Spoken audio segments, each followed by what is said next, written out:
Palestine ജനതയ്ക്ക് സഹായമെത്തിക്കാൻ പ്രവർത്തിക്കുന്ന United Nations relief and works ഏജൻസിക്ക് ഇനി ധനസഹായം നൽകില്ലെന്ന് പാശ്ചാത്യ രാജ്യങ്ങൾ തീരുമാനമെടുത്തതായി അൽ ജസീറ റിപ്പോർട്ട് ചെയ്യുന്നു.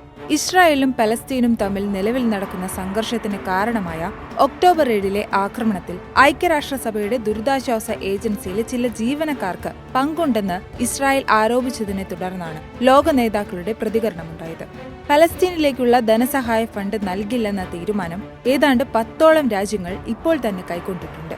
എന്നാൽ ഈ തീരുമാനം തീർത്തും ഞെട്ടിക്കുന്നതാണ് എന്നാണ് UNRWAയുടെ തലവൻ പ്രതികരിച്ചത്. ഫണ്ട് താൽക്കാലികമായി നിർത്തുന്നത് യുദ്ധമേഖലയിലെ പ്രത്യേകിച്ച് ഗസയിലെ മാനുഷിക പ്രവർത്തനത്തിന് ഭീഷണിയാണ്. കാരണം ഗസ ഇപ്പോൾ ഉള്ളത് ഒരു കൂട്ട പട്ടിണിയുടെ വക്കിലാണ്. അതിനാൽ എത്രയും വേഗം ധനസഹായത്തെ മരവിപ്പിച്ച രാജ്യങ്ങൾ തങ്ങളുടെ തീരുമാനം പുനഃപരിശോധിക്കേണ്ടതുണ്ട് എന്നാണ് ശനിയാഴ്ച നടത്തിയ ഒരു പ്രസ്താവനയിൽ UNRWA commissioner general Philip Lazzarini അഭ്യർത്ഥിച്ചത്.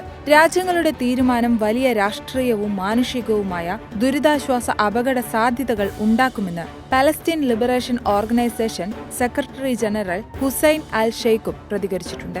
ഈ ദുരന്ത സമയത്തും പലസ്തീൻ ജനതയ്ക്കെതിരായ തുടർച്ചയായ ആക്രമണത്തിന്റെ പശ്ചാത്തലത്തിൽ അന്താരാഷ്ട്ര സംഘടനയ്ക്ക് പരമാവധി പിന്തുണ ആവശ്യമാണ്. അതിനുള്ള സഹായം നിർത്തരുത് എന്നാണ് അദ്ദേഹം എക്സ് അക്കൗണ്ടിൽ കുറിച്ചത്. America, Australia, Canada, Italy, Germany, Finland, Netherland, Switzerland, United kingdom, Scotland എന്നീ രാജ്യങ്ങളാണ് ഹമാസിന്റെ ആക്രമണത്തിൽ UNRWAയിലെ ജീവനക്കാർക്ക് പങ്കുണ്ടെന്ന ഇസ്രായേൽ ആരോപണം വന്നതോടെ ഏജൻസിക്കുള്ള ധനസഹായം താൽക്കാലികമായി നിർത്തിവെക്കാൻ തീരുമാനമെടുത്തിരിക്കുന്നത്. അതേസമയം അയർലൻഡും നോർവേയും UNRWAയ്ക്ക് തുടർച്ചയായ പിന്തുണ അറിയിക്കുകയും ഗസയിൽ പലസ്തീനികളെ സഹായിക്കാൻ ഏജൻസി നിർണായകമായ പ്രവർത്തനം നടത്തുമെന്ന് ഉറപ്പു നൽകുകയും ചെയ്തിട്ടുണ്ട്. എന്നാൽ ഒക്ടോബർ 7 തെക്കൻ ഇസ്രായേലിൽ ഹമാസിന്റെ ആക്രമണത്തിൽ UNRWAയുടെ സ്റ്റാഫുകൾക്ക് പങ്കുണ്ടെന്ന് ഇസ്രായേൽ ആരോപിച്ചതിനു പിന്നാലെ അന്വേഷണത്തിന്റെ ഭാഗമായി നിരവധി ജീവനക്കാരെ പിരിച്ചുവിട്ടതായി ഏജൻസി അറിയിച്ചിരുന്നു. കൂടാതെ ഇസ്രായേലിൽ നിന്നുള്ള ഭീഷണികൾക്ക് വഴങ്ങരുതെന്ന് UNനോടും അന്താരാഷ്ട്ര സംഘടനകളോടും ഞങ്ങൾ ആവശ്യപ്പെടുന്നുവെന്ന് ഹമാസിന്റെ പ്രസ് ഓഫീസ് ടെലഗ്രാമിലെ ഒരു പോസ്റ്റിലും പറഞ്ഞിട്ടുണ്ട്. അതേസമയം ഇസ്രായേൽ നടത്തിയ ആരോപണത്തിൽ UNRWAയുടെ എത്ര ജീവനക്കാർ ഉൾപ്പെട്ടിട്ടുണ്ട് എന്നോ അവരുടെ പങ്കാളിത്തം ഉറപ്പിക്കാറായോ എന്നോ കമ്മീഷണർ ജനറൽ ഫിലിപ്പ് ലസാരിനി പ്രതികരിച്ചിട്ടില്ല.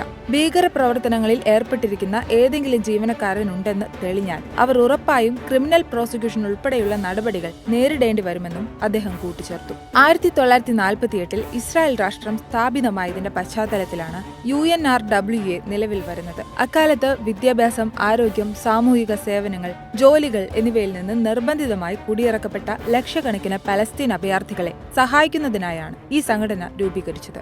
1950 സംഘടനയുടെ പ്രവർത്തനവും ആരംഭിച്ചു. ശേഷം ഗസയിലും അധിനിവേശ വെസ്റ്റ് ബാങ്കിലും അയൽ രാജ്യങ്ങളായ ജോർദാൻ, സിറിയ, ലബനൻ എന്നിവിടങ്ങളിലും ഏകദേശം 6 ദശലക്ഷം പലസ്തീനികളെ സംഘടന പിന്തുണയ്ക്കുന്നുണ്ടായിരുന്നു. അതിനാൽ തന്നെ ഏതാണ്ട് പൂർണ്ണമായും UN അംഗരാജ്യങ്ങളിൽ നിന്നുള്ള സംഭാവനകൾ ഉപയോഗിച്ച് പ്രവർത്തിക്കുന്ന United Nations relief and works ഏജൻസിക്ക് പാശ്ചാത്യ രാജ്യങ്ങൾ സ്വീകരിച്ചിരിക്കുന്ന നിലപാട് ഗസയിലെ യുദ്ധ സാഹചര്യത്തിൽ കൂടുതൽ പ്രശ്നങ്ങൾ സൃഷ്ടിക്കും എന്നതിൽ സംശയമില്ല.